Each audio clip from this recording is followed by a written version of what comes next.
Hey guys, welcome to this session by IntelliPal. So Hadoop is highly scalable in nature. It helps organizations to run applications from a huge number of nodes that could involve thousands of terabytes of data. And the best way to understand the scalable nature of Hadoop is to work on a hands-on project. So today we have come for this session on Hadoop project where you learn how to implement a multi-node cluster. So before we go ahead and start our class, do subscribe to our channel so that you get a notification of our next video. And also at the end of the class, there'll be a quiz to recap what we've learned in today's session. So do put down your answers to know if you've answered correctly. And also you can put down all of your queries. We'd love to help you out. So without much delay, let's start off with the class. Now for this, I will buy server which is 6.3 CentOS 6.3 in West Coast. I wanted something that has decent RAM, so I'll have go for 4 gigs of RAM. I think that's fair. Going for 8 would be too high, so I think 4 would be what I'm looking at. I'll go with the default security group, and this is my key value pair which is named Ravi, and I say bank. So my first machine is started. So while I do this, while this machine gets started, let me buy another machine. I need 3 machines, right? So I say, by the way, guys, I would request everyone to please open the PDF, and I'm doing exercise number 7. All right. So Oregon. Then I say I want a medium machine. Repair, and I say bank. Machine number 2 is firing up, and I'll go buy third machine again. CentOS. Say this Oregon.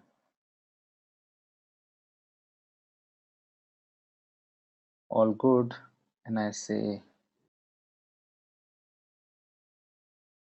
all the 3 machines are successfully purchased. When I refresh, you will see a couple of them started, one of them starting. So one of them has started. I'll rename that as Mr. Name Node. All good.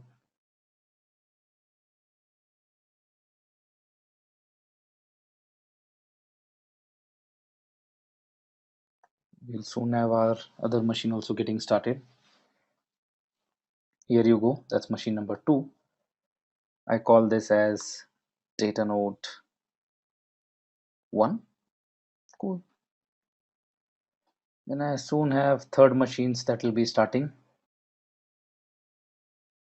And that is my data node 3. Data node 2. Sorry. So these are 3 machines, all purchased, all done. We are good. Now, one quick question. So now you are running your computers, all good, all great. Now it's time for us to connect. Now I want to connect to my name node. So I say, Mr. Name node, I want to connect to you. So I say connect. What I do is I directly take the command which will be connecting to my machine, and I'll say copy, open it in terminal, and say connect. So you see, I'm logged in my first Amazon machine. All great. So I'm already logged in as root in this machine. All good. I want to connect to my second machine. Connect. I say, please help me connecting to my second machine.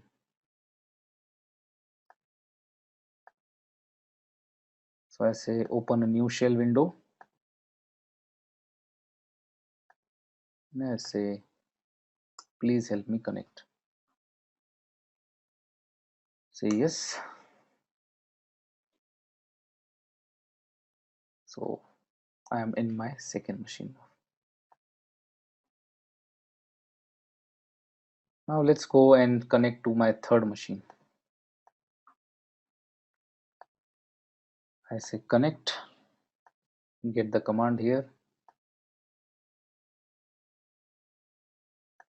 I say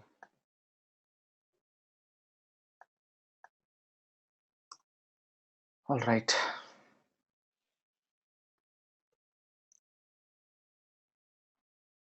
Awesome. So I'm connected to my name node, data node 1 and data node 2. Now what you see is, well, this is my name node, this is my data node 2, and just lost sight of my data node 1, that is.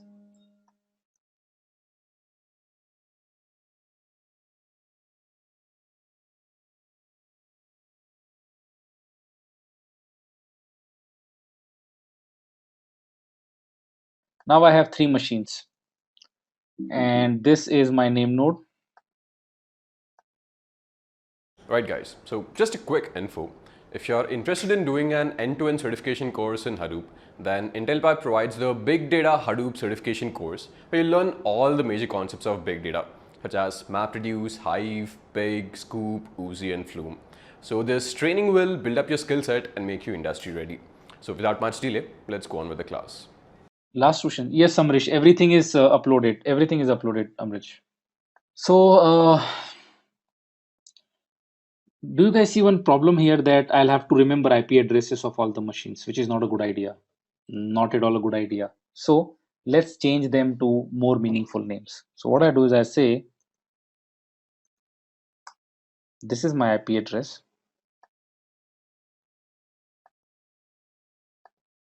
I say vi etc sysconfig network.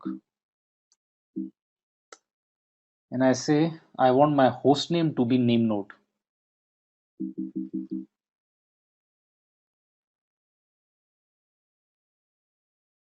So I say my host name is name node.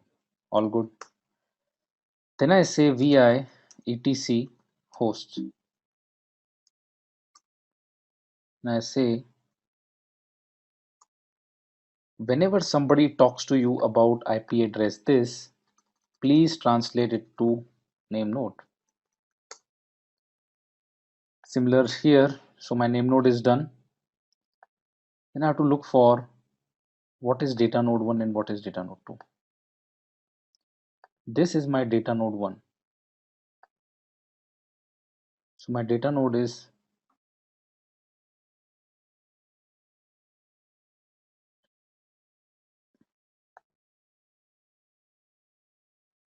my name node.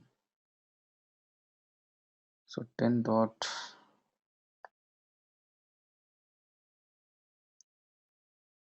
So this is my data node 1. So what I do is I say vi etc sysconfig network. I say this is my data node 1.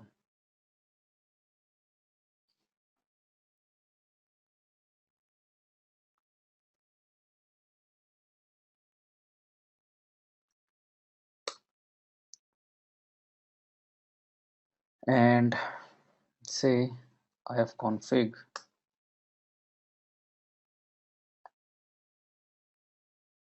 take this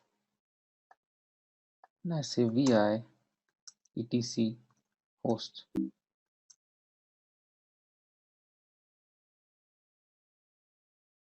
Mhm.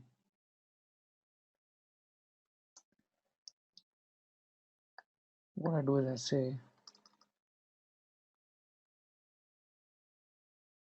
data node 1.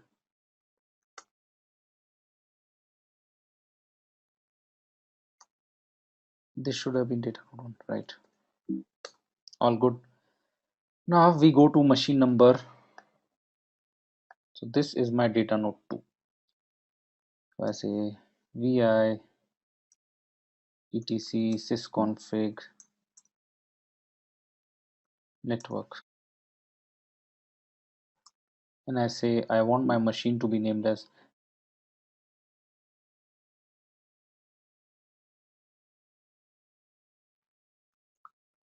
data node 2. All good. So I'm done with my data node 1 and I'm done with my data node 2. I need to take the IF config for this machine. take this up, copy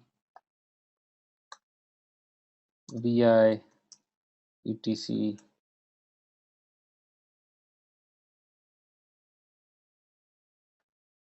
paste, and I say data node. Now let's see the magic. I have basically changed host names of all three. All I will do is I'll reboot all of them now.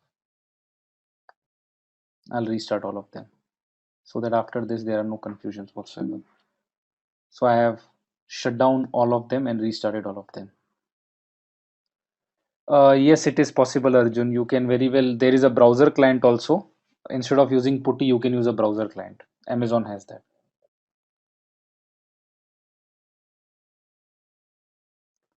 All right, so all three machines have started.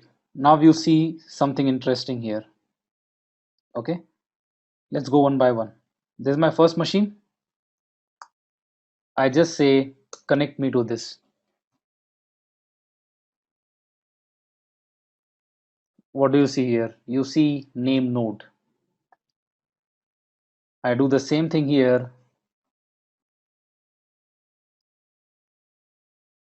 and this guy tells you welcome to data node 1. I do same thing here, and this guy tells you welcome to data node number 2. So we all are done with the pain of basically remembering IP addresses now. All good?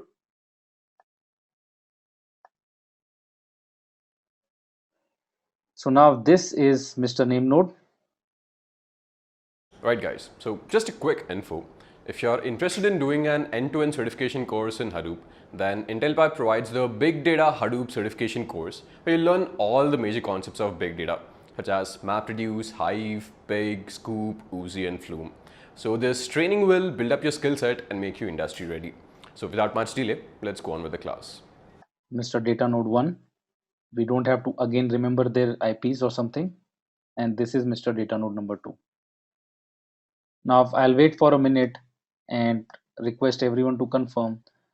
Now let me tell you the steps. What we will do is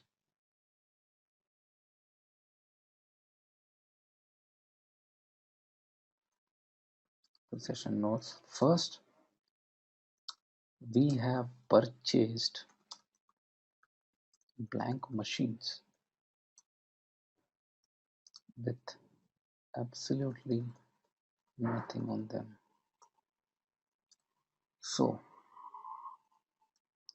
here are the steps. Install Java, install Hadoop, and run exercise number 7. So is this clear, guys? See, we bought machines which are absolutely blank, absolutely nothing on them. All right. And what we are doing right now is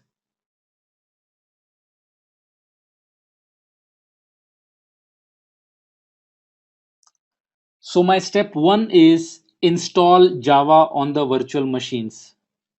These are blank machines with only operating system on them.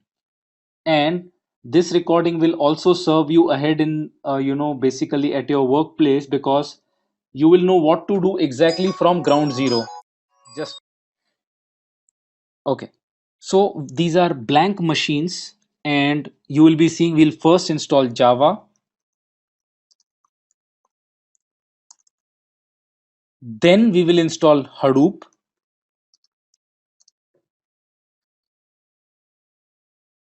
and then we will install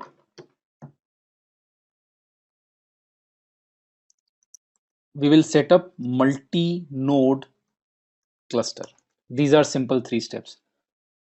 So let's get started.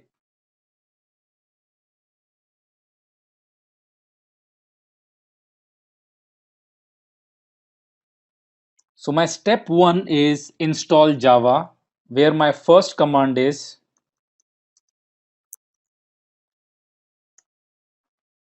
Yum install wget. Yum install wget would basically, it's a utility that will let me download stuff from internet on my Linux box through command line.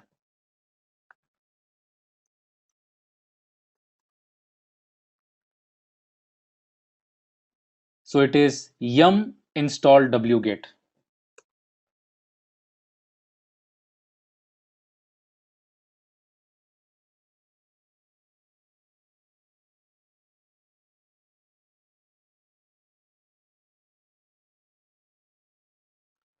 So I'm doing nothing, just installing a package on the from on Linux box, nothing else, no rocket science. So wget is installed.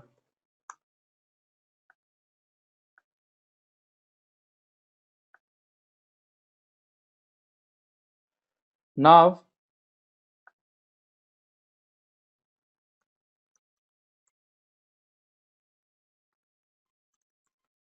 I'm downloading Java.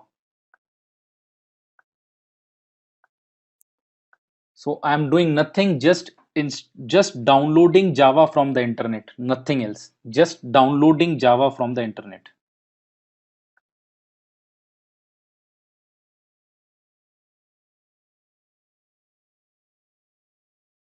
Java is getting downloaded from the internet, nothing else.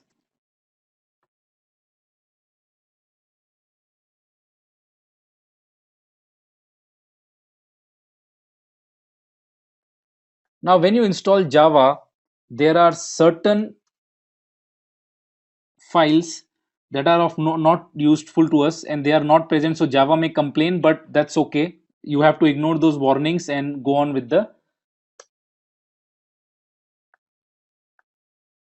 installation. You say,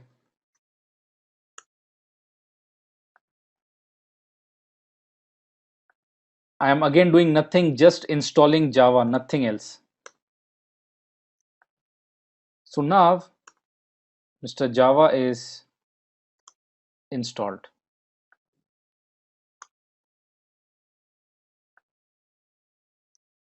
This is done right now and I am pasting the commands for you guys.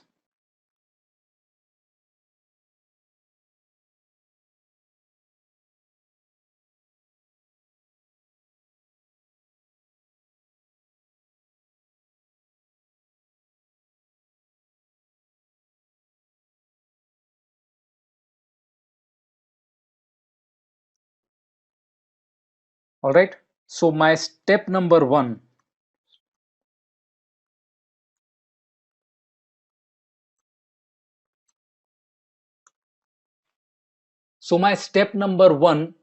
downloading and installing Java is 100% done.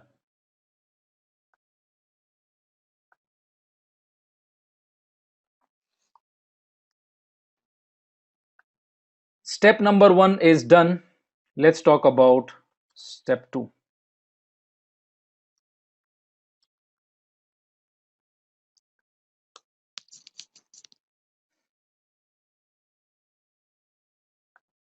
We'll just set up the download for Hadoop. So we are setting up a Cloudera repository.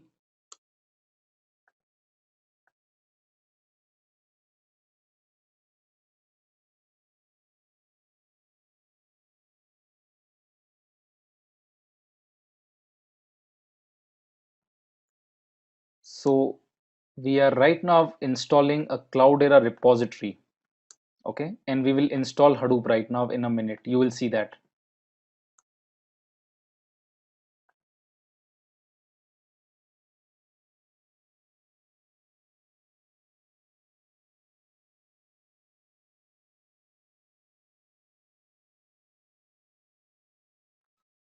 Now comes the most important step.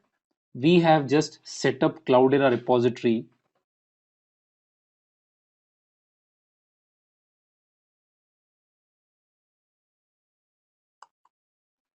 Now we will install Hadoop.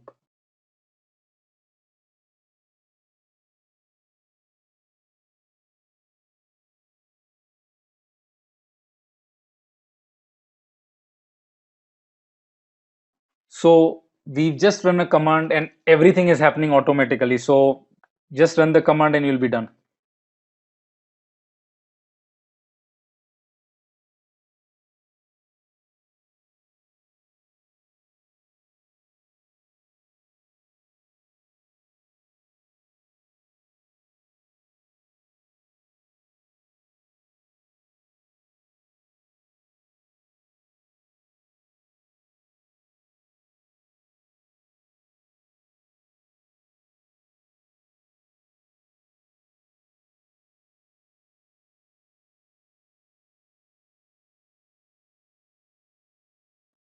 So Hadoop is getting installed. Looks like some Matrix movie. All those things are going up and down, up and down, up and down.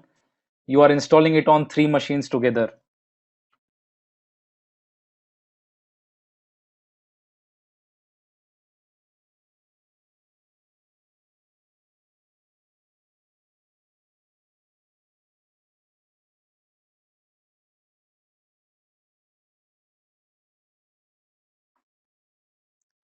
So this is on Amazon US server. That's why it's still taking less time.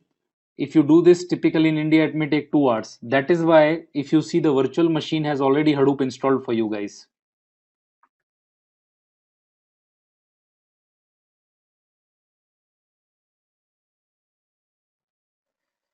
So Hadoop is 100% installed. All right. Now there are two most important questions.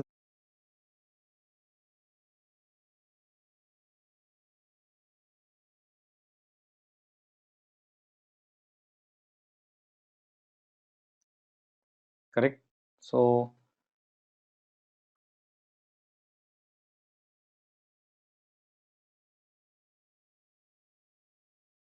very simple. Type Java on command prompt and you'll come to know whether Java is installed or not. So this says Java is installed. If not, it would have said command not found. Correct. So that means Java is there. That's why you see this. Okay. So hope this is clear that how do you verify if Java is installed? This is how you just go about, man, why is it this opening every now and then? And here also it's the same. All good. Now let's move to the next question. Yes, there are other ways. Just say Java version. Sorry.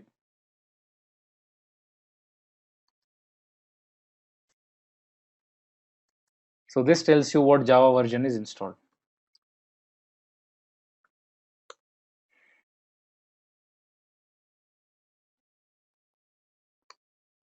All right. So this answers your question of how do you verify if Java is set up. Now let's talk about the next question.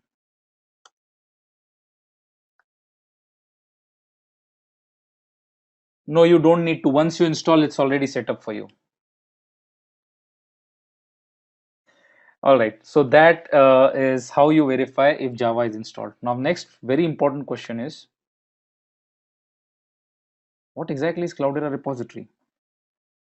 Let me give you a small introduction to that, a minute introduction to that. Okay, not required here. Let's put it simply. In Windows,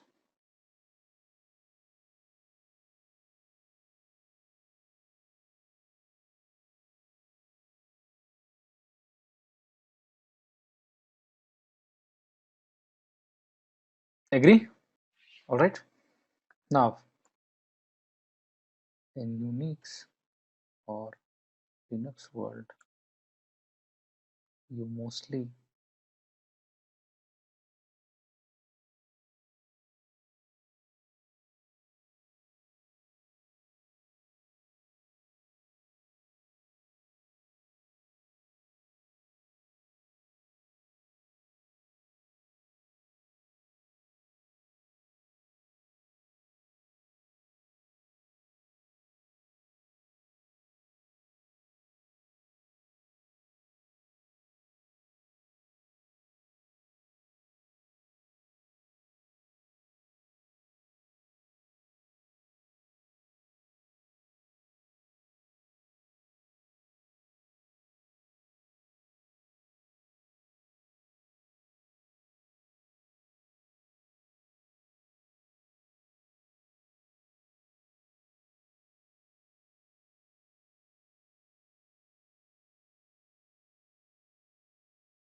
So in a nutshell, it is nothing more than a directory or a repository service where, or an address service where. Oh, sure. I'll explain this.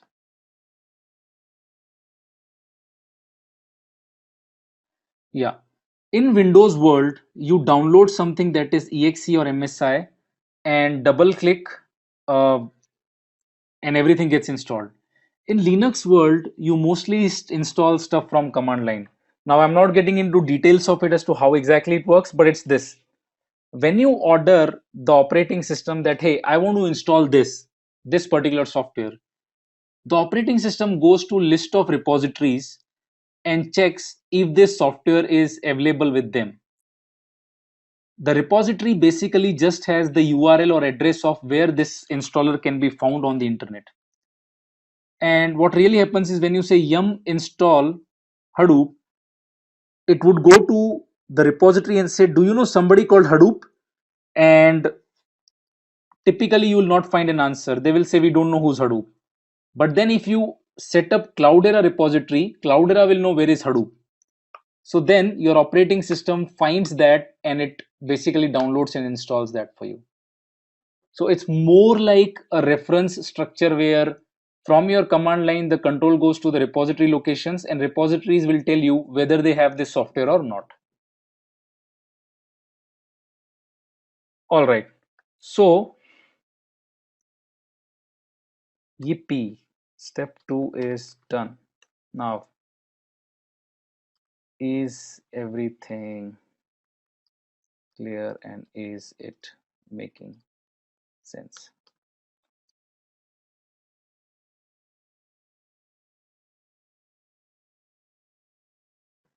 Just to, if you want to verify if Hadoop is installed properly or not, all you need to do is say rpmql Hadoop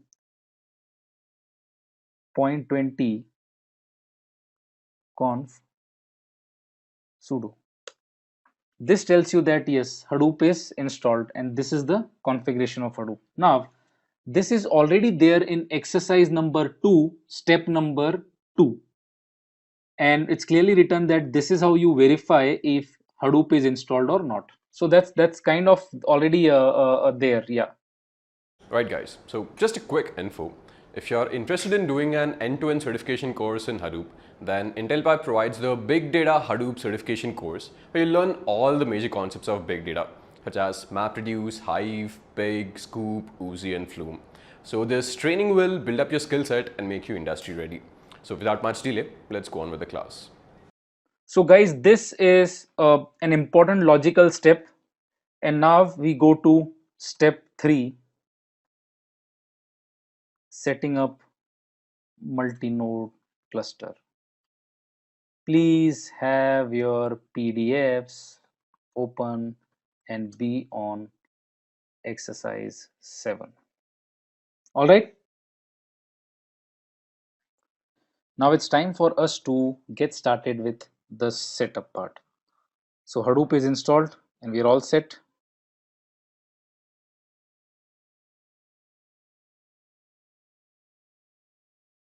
Uh,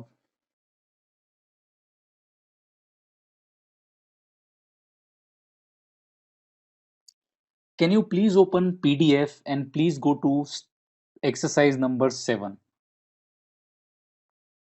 And I'm talking about step 2. So we've just installed Hadoop. We need not stop services because we haven't started any. Please go to step number 2 and I want to explain a few things.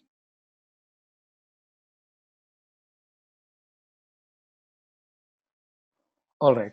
I guess everybody is on step 2. Now I have one question.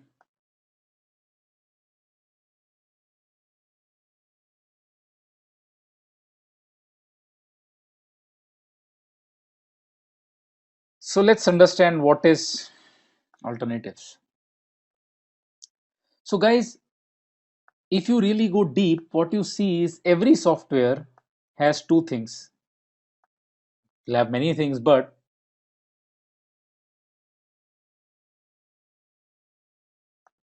there is the code, and the code basically runs on or points to certain configuration. So now, do we all agree that typically every software has some code and it points to certain configuration? Agree?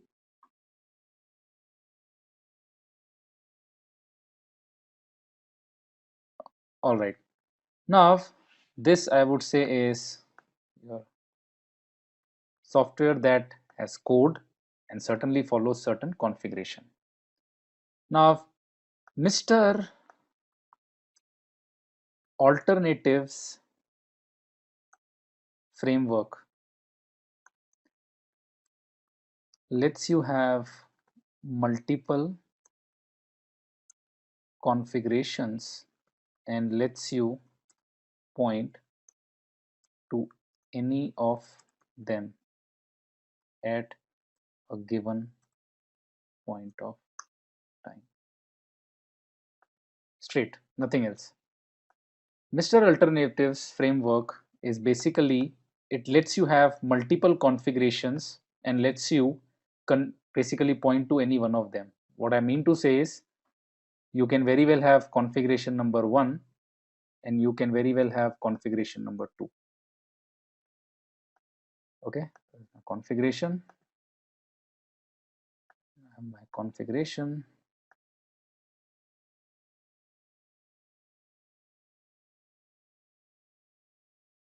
now point to this, I can do that, I can point to this, I can do that, I can again point to this, I can do that. If my mind changes, I point to this and I just play. And this is possible through alternatives framework. Now let me show this to you and you tell me what do you make out of this.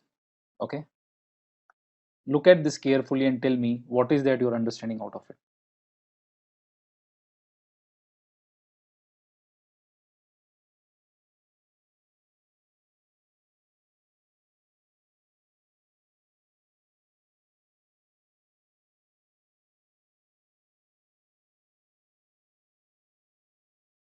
Tell me what do you make out of this.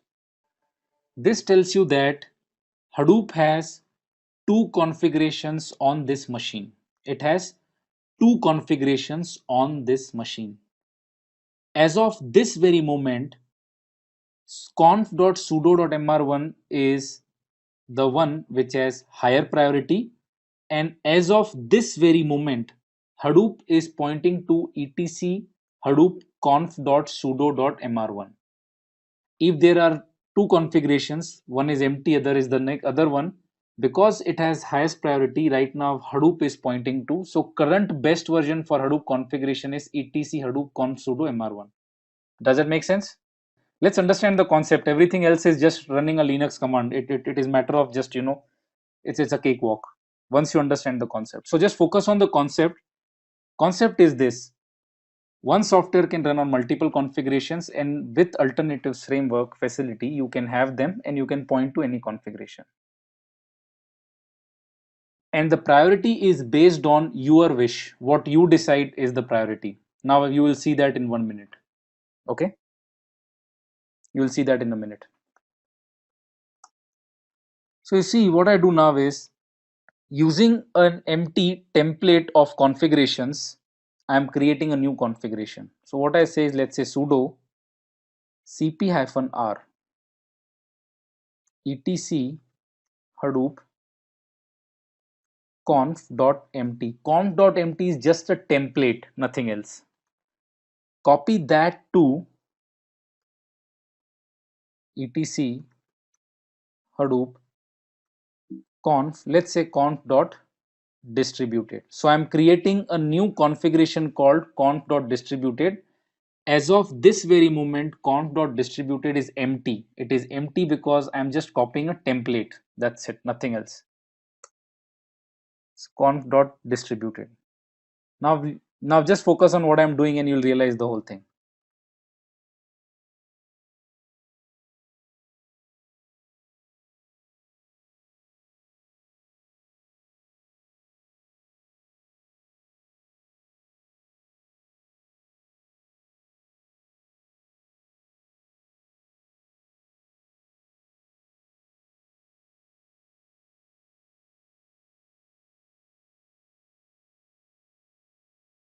Now tell me, what do you see?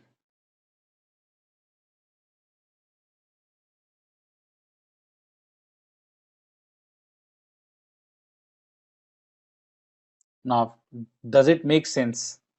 All I have done is I have created a new configuration which is as of this very moment empty. That's okay.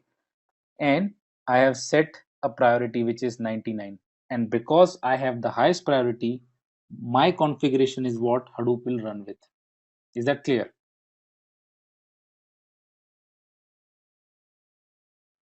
Awesome. Now let's do that on all three because we want our configuration to be a distributed configuration as highest priority. What we do is we say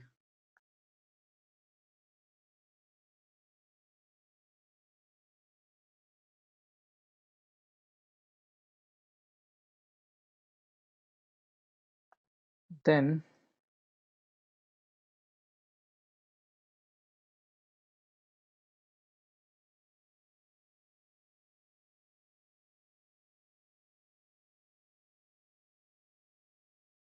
just to verify if all has gone well, what you see is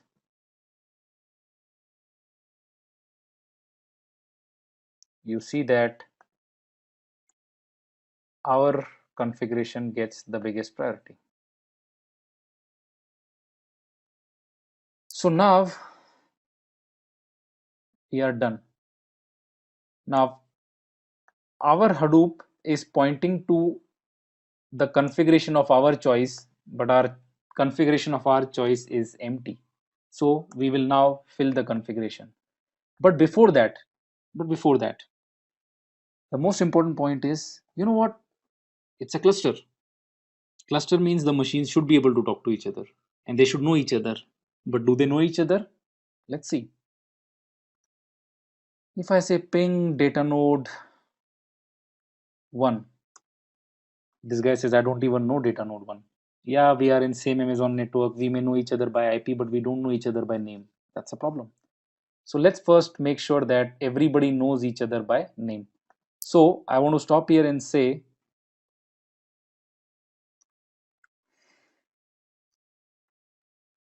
as of this moment, our Hadoop is pointing to config of our choice. Okay. Yeah. So far, config of our choice is empty. Got it? All good?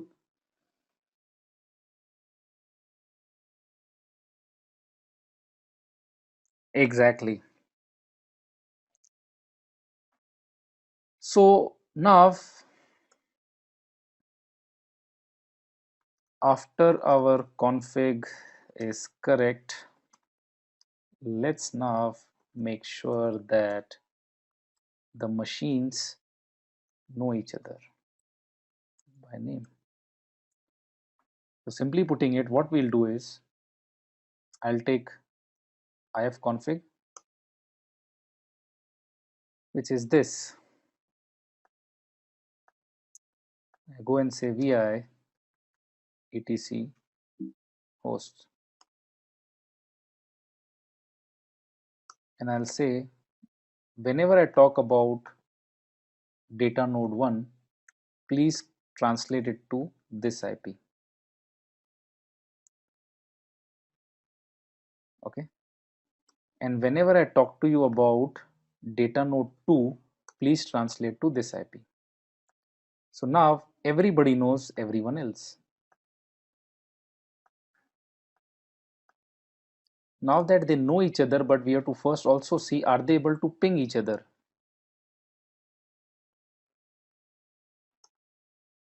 So I say ping 1. Now it is able to translate who it is, but it is still not able to ping it. Correct? It is able to translate. Now it knows that whenever data node 1 is there, I am talking about this IP. Okay, but it's not still not able to talk to it. So let's make sure that they talk each other on ping basically. So let's first copy these three values across the network so that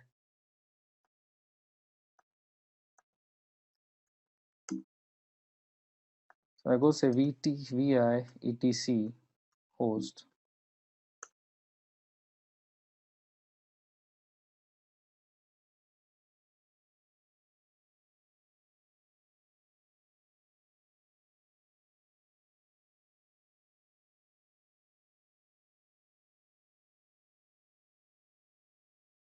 Okay, so that brings us to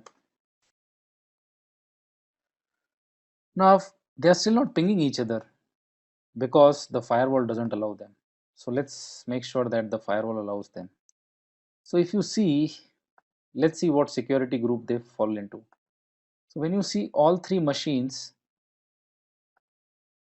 they follow the default, which is 2012-79. So this is my security group. So I'll show you the security group. So all of them, they belong to this firewall rules. What I say is, please allow all ICMP. All ICMP ping works on ICMP protocol. I'm just adding a firewall rule and it has nothing to do with Hadoop whatsoever. Okay. All I'm saying is all ICMP communication should be enabled. This is a networking thing. Now I say, can you ping data node 1? It says surely I can ping it because ICMP is on now. Then I ask it, can you ping data node 2? Says fantastic, I'll do it. Does it? Say ping name node. Can you do that? Oh, name node, my spelling is wrong. It says 100%. I can talk to name node. I ask him, can you talk to name node? It says sure, I can.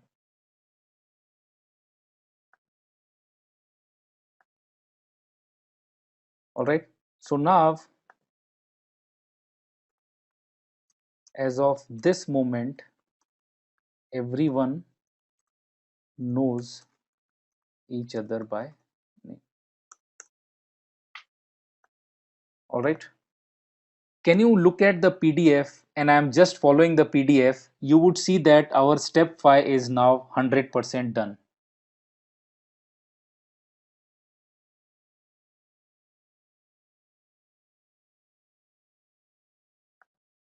So now if you see, everything is documented and we are done till exercise 7. Step number 5 is 100% done. Now exercise 7 step 5 is 100% done.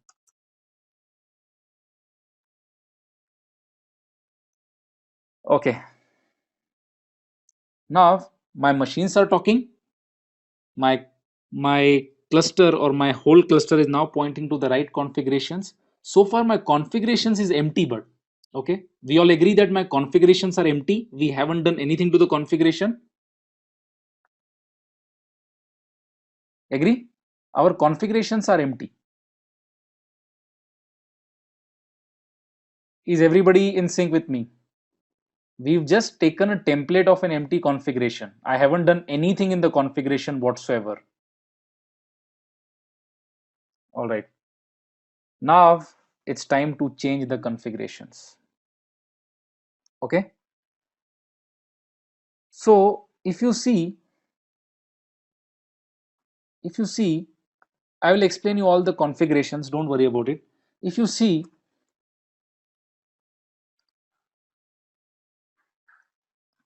Hadoop typically has all its configs in XML and they are placed in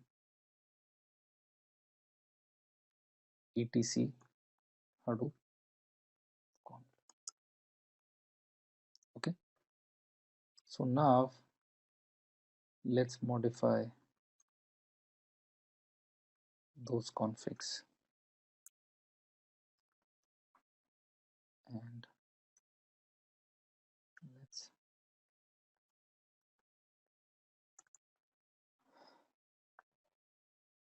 So if you see,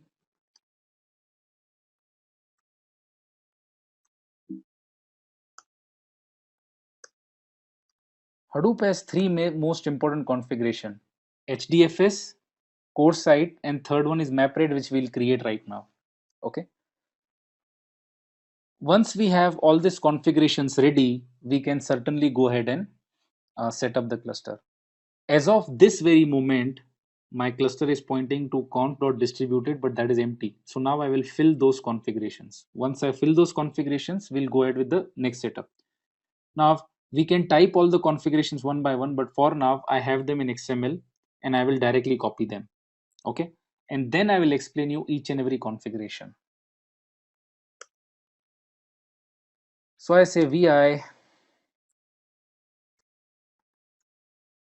core site.xml. Right now this is empty.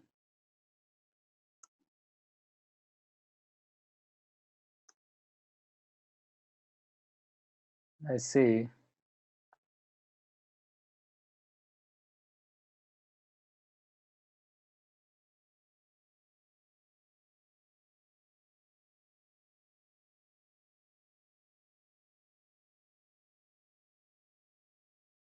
so in this particular configuration, all I am saying is the name of the configuration is fs default name.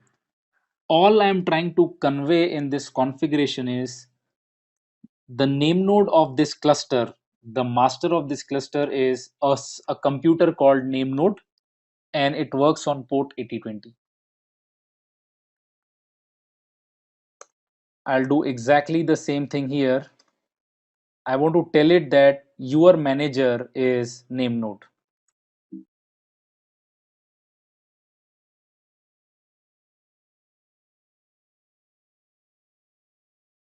All I'm saying is your name node or your manager is name node, which is this machine.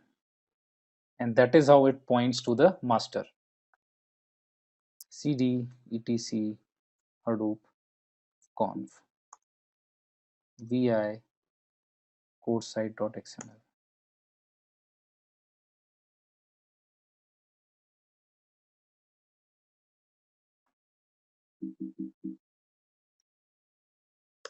So far what we've done is I have told all, so master needs to have its setting, but I have told both the guys, both the slaves, that he is the boss, he is the manager,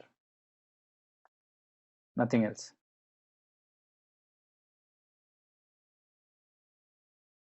All right, now the next setting is vi hdfs site.xml.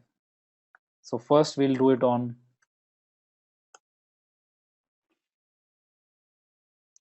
just remove the existing setting.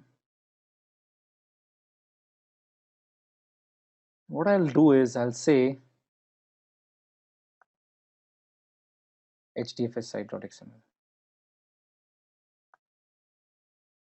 Okay, I'm sure everybody would need this XML files. Please don't worry. I'll pass them today with the session notes. Okay, so you'll have them. Please don't worry about it.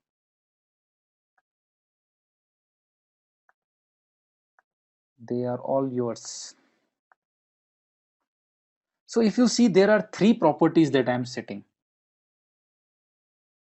See, if you see, HDFS is operating on top of your Linux file system. Okay, HDFS is operating on top of your Linux file system. So what's happening is I am telling that the name node will store its data, the metadata. When it writes to disk, it will store it in a folder called home disk1 dfsnn and home disk1 dfsnn. In real world, there'll be two different volumes of the hard disk, or maybe two hard disks itself. Then I say the data node will write its data blocks in. Right guys, so just a quick info. If you're interested in doing an end-to-end certification course in Hadoop, then IntelliPipe provides the Big Data Hadoop certification course where you learn all the major concepts of big data such as MapReduce, Hive, Pig, Scoop, Oozie and Flume. So this training will build up your skill set and make you industry ready. So without much delay, let's go on with the class. Home disk1 DFS data node, home disk2 DFS data node. And the third thing I say is I want to access name node from port number 50070. These three are the configurations that I'm putting in the. Then I say go ahead, do the same thing here.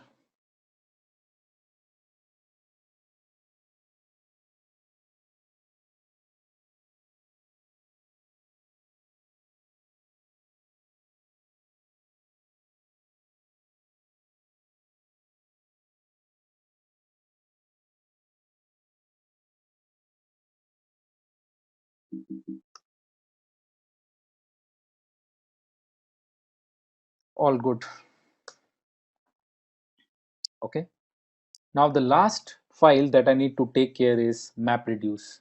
These are the three most important files. The parameters of HDFS site. All right. So the first parameter is DFS name dir. That means where exactly will my name node write its data on the hard disk. Okay. See, name node writes all its metadata in RAM, and after that it flushes it. Now it flushes it to the disk. So where exactly will it write? That's point number one. Okay. Then point number two is where will data node store the blocks on the disk? See, data node HDFS operates on top of Linux box. That means it will store something on the Linux drive only. Which folder will we allocate to data node? Home disk1 DFS DN, home disk2 DFS DN. And what is the web URL to access name node? This is my name node. And why am I having the data directory here? And this is my data node. Why am I having the name directory here? Because I'm not going to run name node here. The point is this: when you're talking about Hadoop, you're actually talking about a 50 node machine. And when you're talking about 50 node machine, you would not want to have different kind of setups on every machine.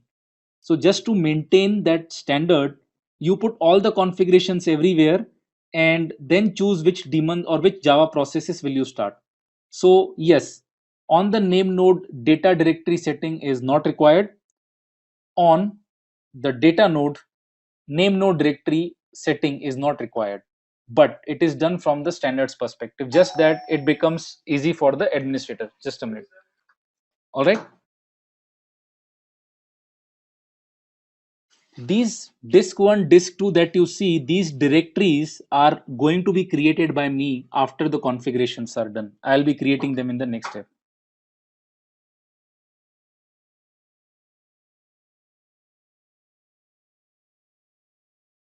Okay. So now HDFS site is done. HDFS site is done. And now we will talk about, we will do the MapRed site, basically the MapReduce configurations. Let's do that. MapRed, text edit. I say, let me do MapRed. What I do is I say vi MapRed site dot xml, and I just, okay, I'll have to paste the whole file because we are creating this as new one. Oops, did I close that? My bad.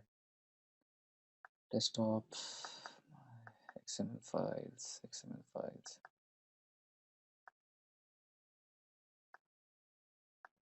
I'll just copy the whole thing. And then what I say is I say paste this.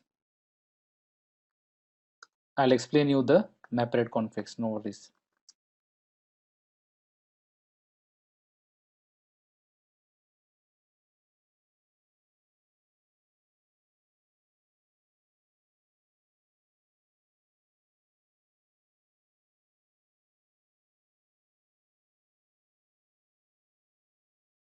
All good.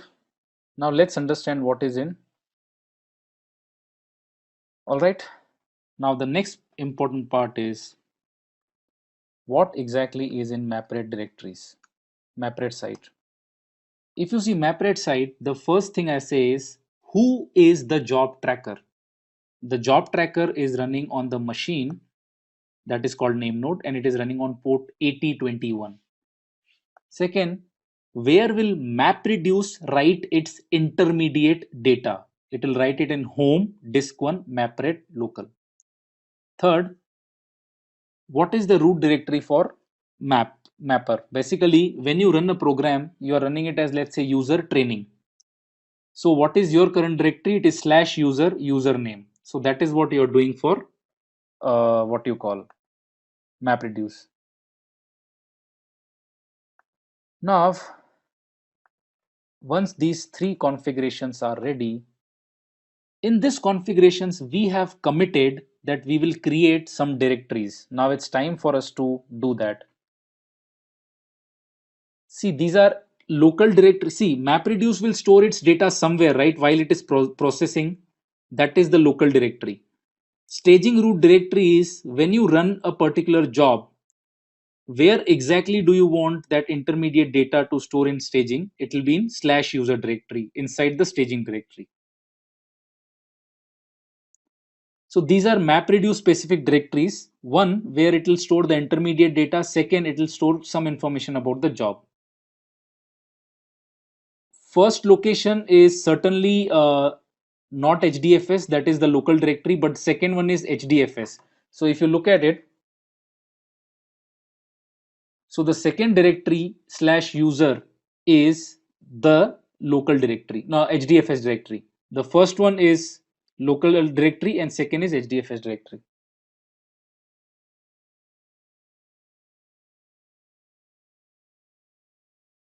All right. Now it's time for us to create the directories that we had committed. All right, before I go ahead, can I explain you the use of staging conf directory? See, when a MapReduce job runs, okay, it has certain intermediate processing data, okay, and it's few locations where it writes some intermediate data while processing. It writes it in var lib hdfs cache MapRed staging directory, and you want to have a history of what all jobs have run. All that is stored by username inside the HDFS directory. So what you're saying is, I want to write that particular data in staging's user directory.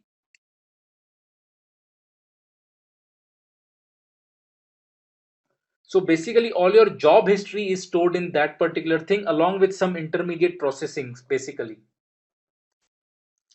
So tell me one thing.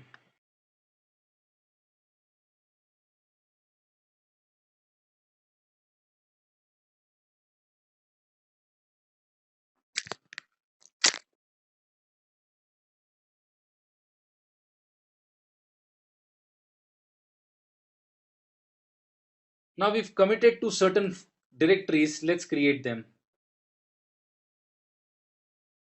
So what we say is, we say sudo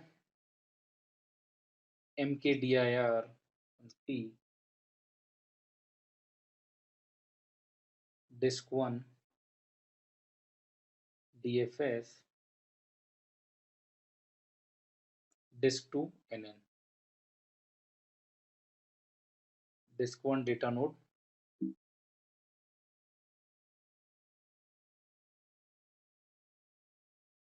disk1 MapRed local.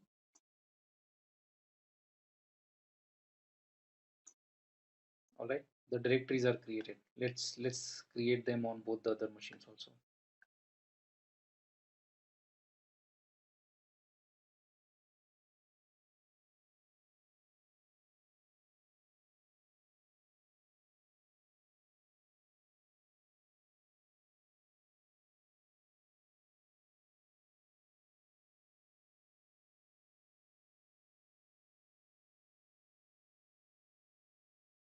Same thing here. So directories are getting created.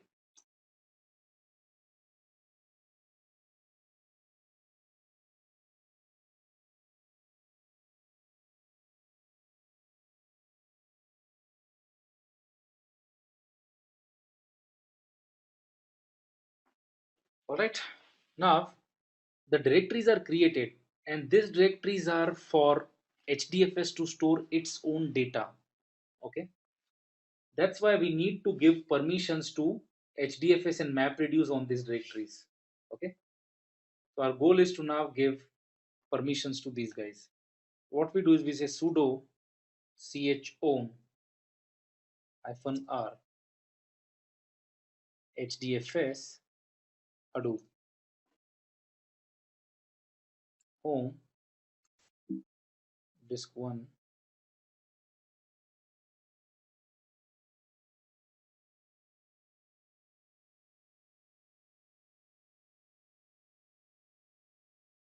Then I say for MapRed directories, the owner should be MapRed.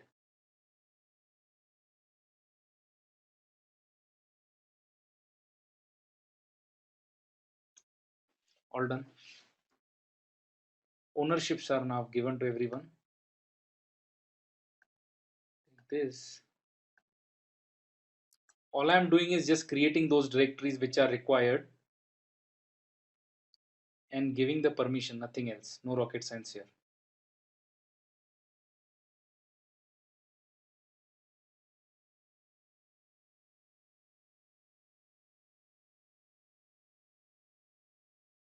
All right. Same thing.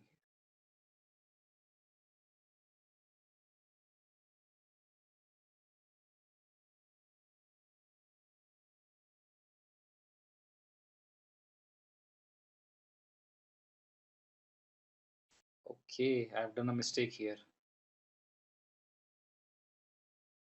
It should be MapRed local. Thank God. Else we would have got a permission issue.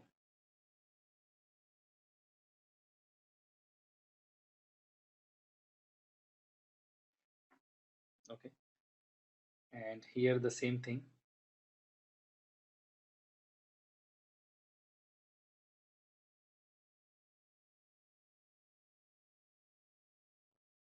So all the committed directories are created. Let's pause here for a minute and let's see all the questions that have come. So the question is, what is mkdir-p? When you say -p, that means if the parent directory is not existing, please create that also. That's it.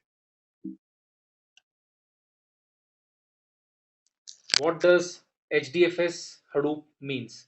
So I guess we've discussed. Okay, I'm not sure. Okay, so when you install Hadoop, it creates two users, HDFS and MapReduce, and it creates one group called Hadoop. So in this command, what I'm trying to say is, please give ownership of this folder to a user called HDFS who belongs to a group called Hadoop.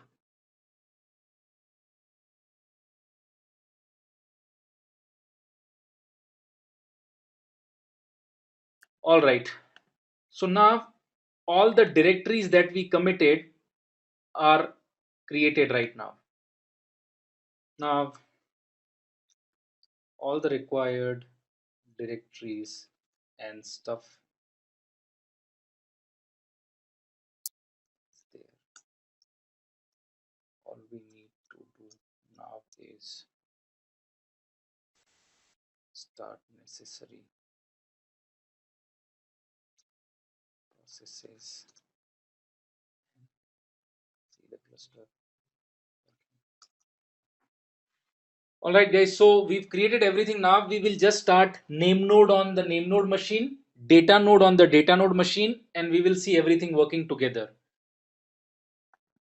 So now we've basically created all the directories that we had committed to. Now it's time to set up the cluster.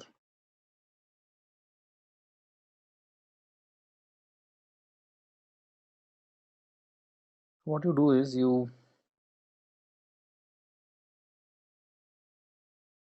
just a minute. I'm opening the PDF.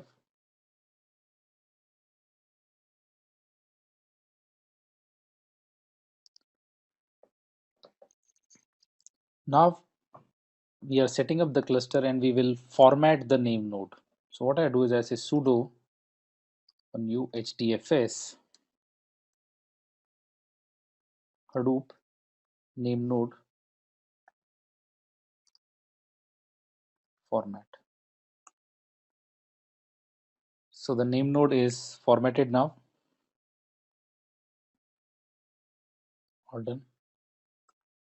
On the name node, I will start name node and secondary name node. That is etc initd Hadoop hdfs name node start.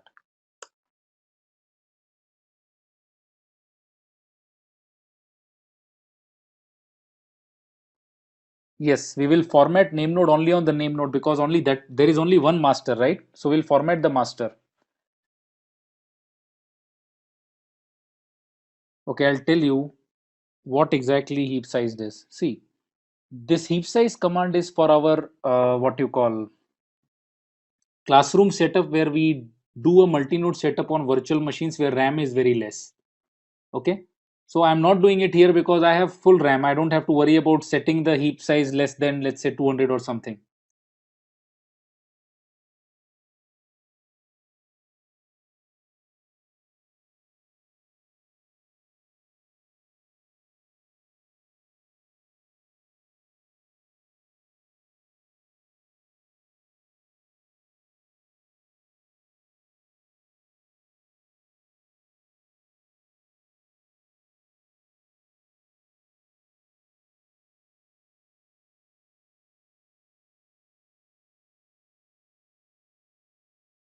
We will do RAID, and we are actually doing RAID here that we are writing name node data to two disks, correct? Now, in real world, you'll write it to two volumes. To simulate that, I'm writing to two different folders. That's it. So I'm already backing it up.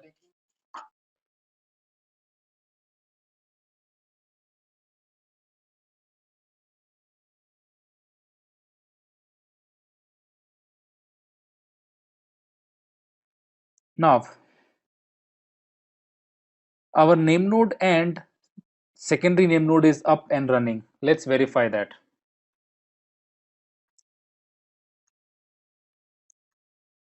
So we have this Java process status tool that tells us that name node is up and running and secondary node is up and running. We are all good. But we haven't verified if data node is able to talk to name node on port 8020. Right? We have to open the ports. We haven't opened the ports so far. Say yum install. Let's do a telnet and see.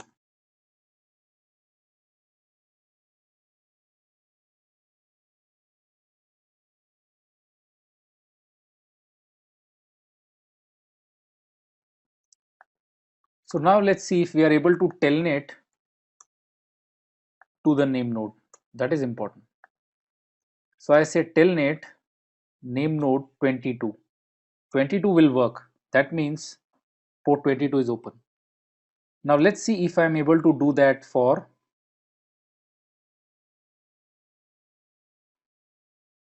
port 8020 because that is my. So you see port 8020 is not open. That's a problem.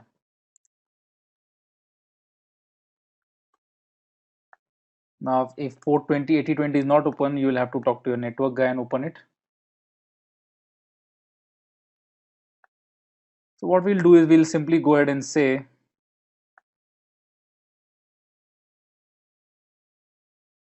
for now let's be liberal and say okay, open all the TCP. All right.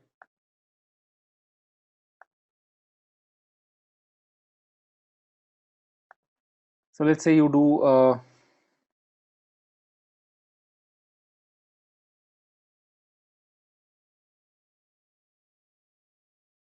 All right. So yeah, it's already existing. So all TCP is open.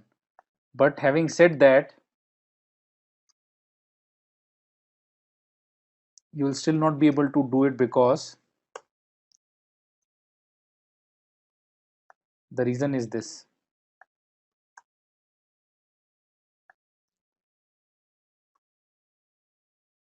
If you look at PS-EF grep 8020,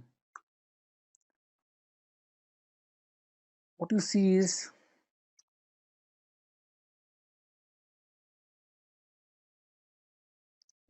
is that this particular thing has opened on this particular port.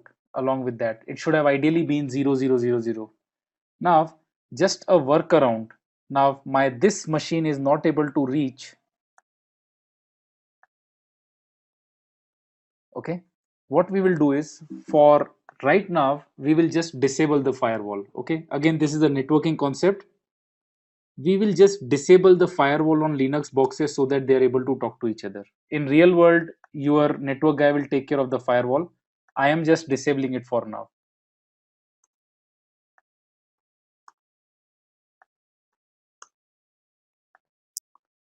So I say service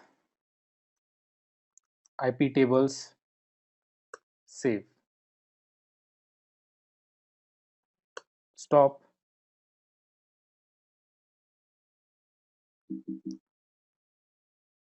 Chk config IP tables off. I am just disabling the firewall, but it's not a good idea in real world. Real world, you'll have to find a way to do it. Basically, not find a way to do it. It's straightforward. Your administrator on the network side will open the ports. This, it's no rocket science.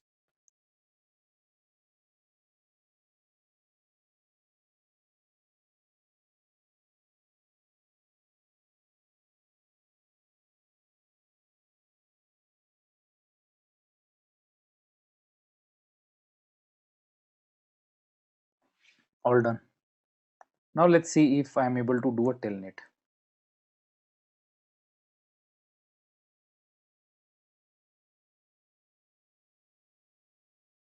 Still not able to do it. Oops.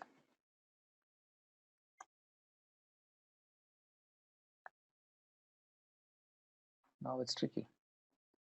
I have turned off the firewall also. Tables off. Service IP table stop.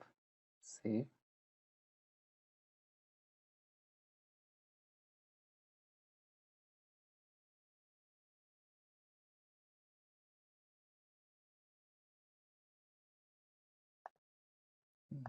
This is strange because it works wonders.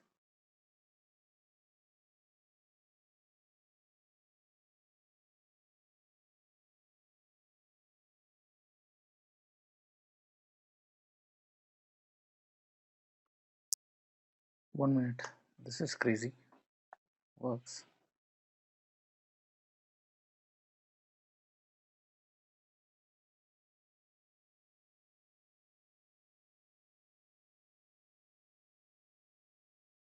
This is amazingly crazy. When everything is shut down on the firewall,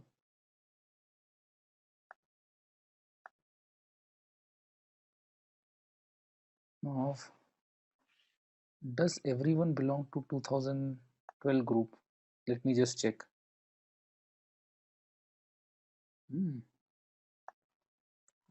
What is that I'm missing?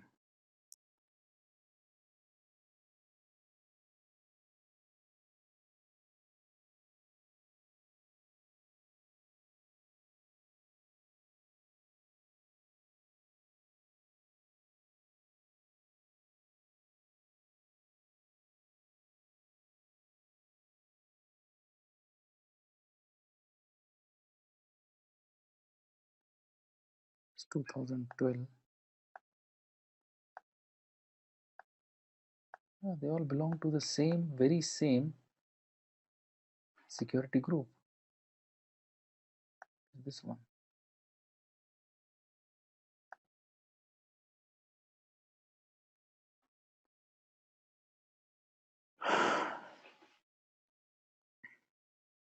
I just don't recall.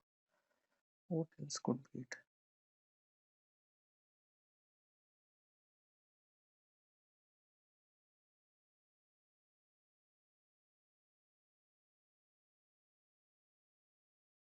Okay, this works. Data node 2 works.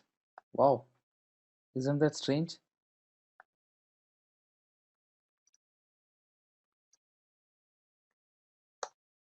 Okay, even this works. I guess I was doing something wrong.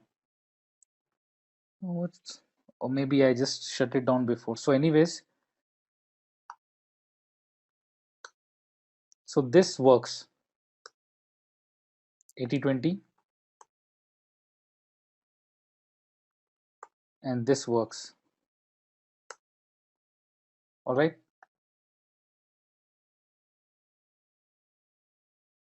So we have everybody pointing to the, and again this is a networking concept, so just relax out.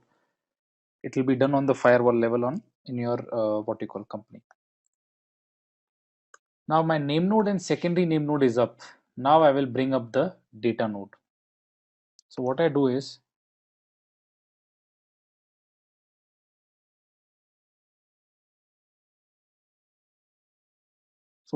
I start the data node. Just a minute, it's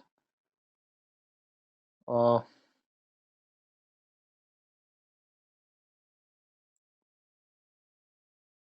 so I say etc initd Hadoop HDFS data node start. I say etc initd Hadoop TFS data node start. So what I do is I run the same command. So now data node is started, and let's see where it points to. We'll see that. So I say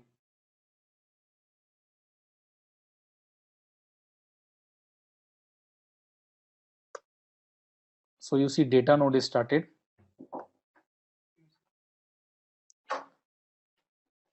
You say data node is started.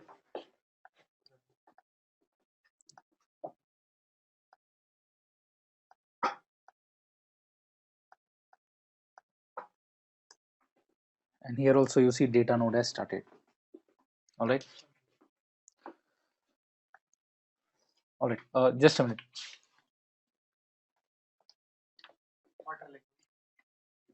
Data node is started.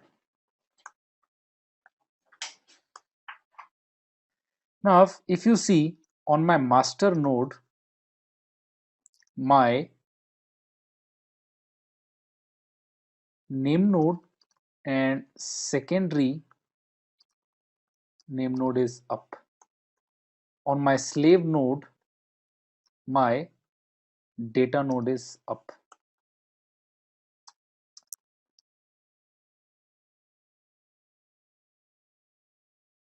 Are you clear with this fact?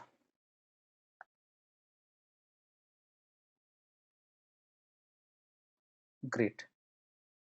Now let's see how HDFS would respond. Say Hadoop FS. I'll create a directory sudo u HDFS Hadoop FS mkdir.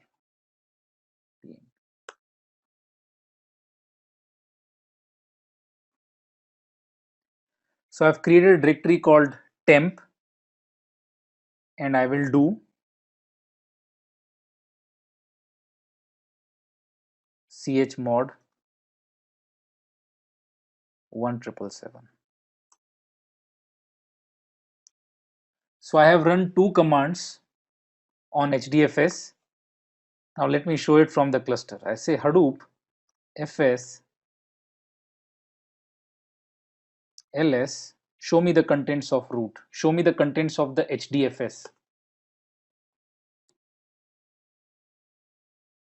Do you see this created? It was created from some other client, but now it's returned to the common HDFS, basically the distributed file system. That's why you're able to see it from everywhere. Hadoop FS ls root. our multi-node cluster is running now.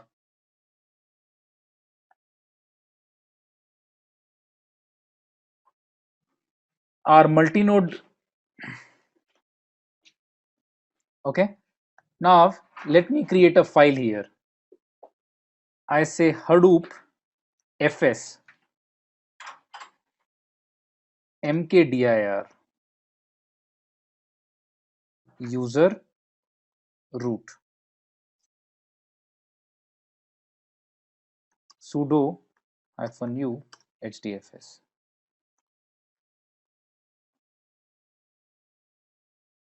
Now I give ownership of root to myself.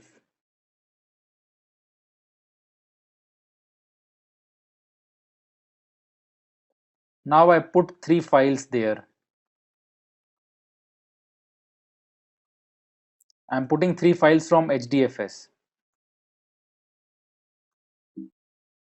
I'm putting just 3 XMLs or 4 XMLs.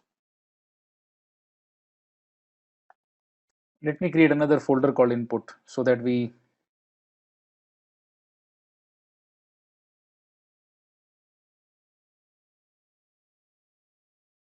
all right.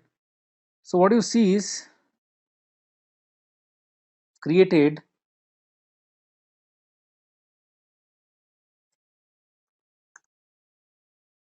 an input directory. Now I say Hadoop fs put 3 or 4 XML files, which I say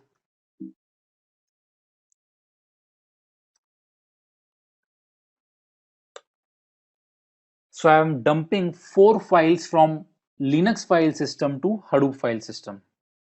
What you see here is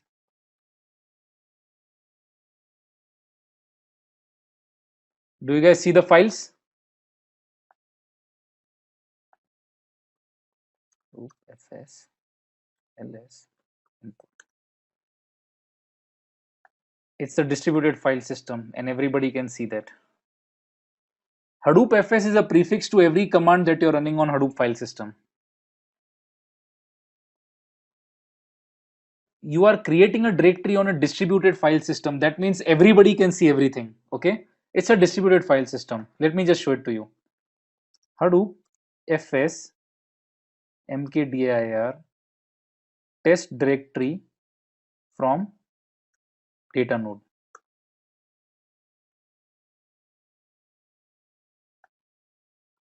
Hadoop fs ls. Do you see that?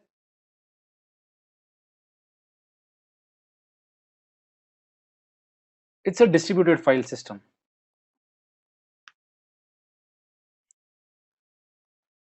So now you can safely say your HDFS or your multi-node setup is 100% ready and raring to go.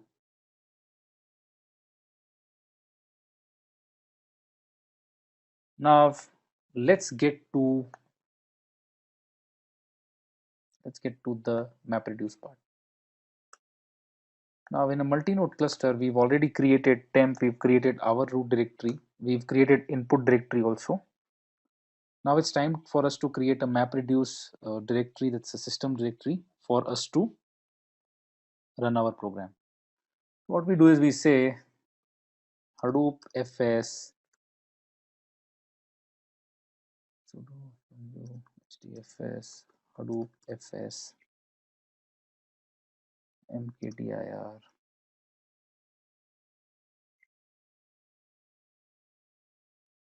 mapred system.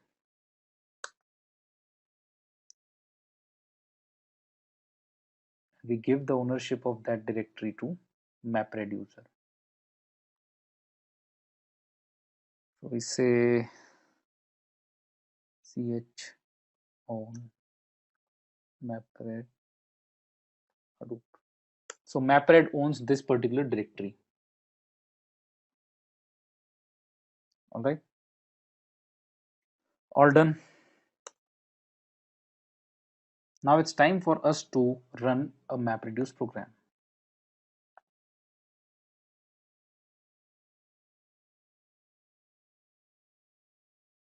So now we are all set to run our program. Let's do it. Say Hadoop jar user lib Hadoop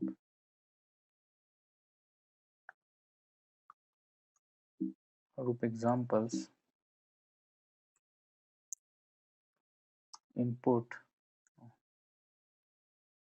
grep input output. Wait, we've not started job tracker and task tracker.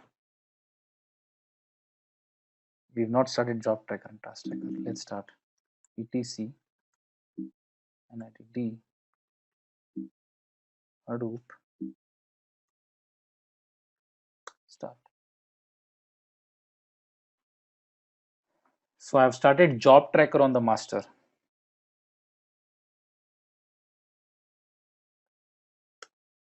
So what you see is name node, secondary name node, job tracker on the master.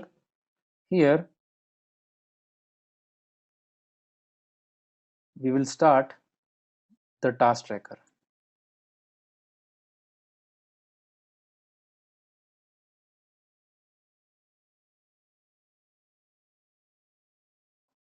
All right. If I do a JPS, what you see is data node and task tracker is up here. If I do a JPS here, I see data node and task tracker is up here. Now our map reduce is also started. Now it's time to really do the,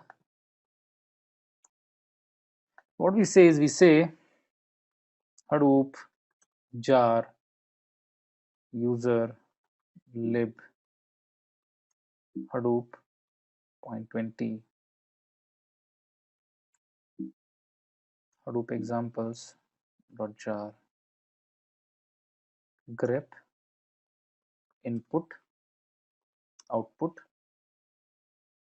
dfs to z dot plus.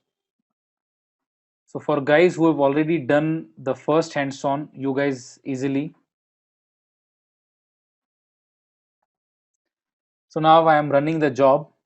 It's a multi-node setup and I'm running this job.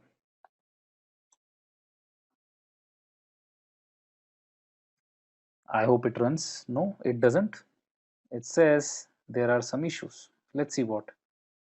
It says user root has no permissions to write on the temp directory. My mistake. Because when I was doing chmod on temp, I should have done -r. I did not give recursive permission.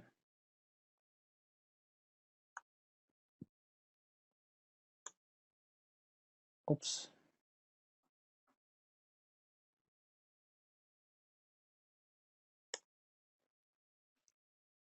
Now I'm running this here. Started.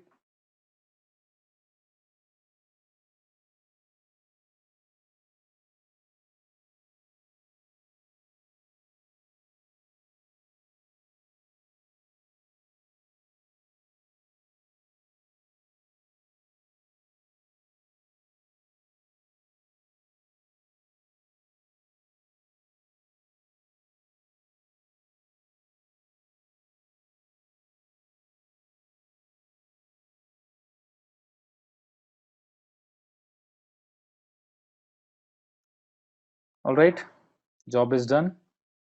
I can verify from here also.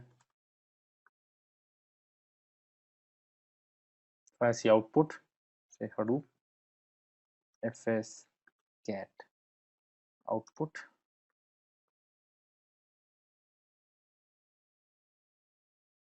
Got it? So in this case, there are only 4 variables which are having DFS.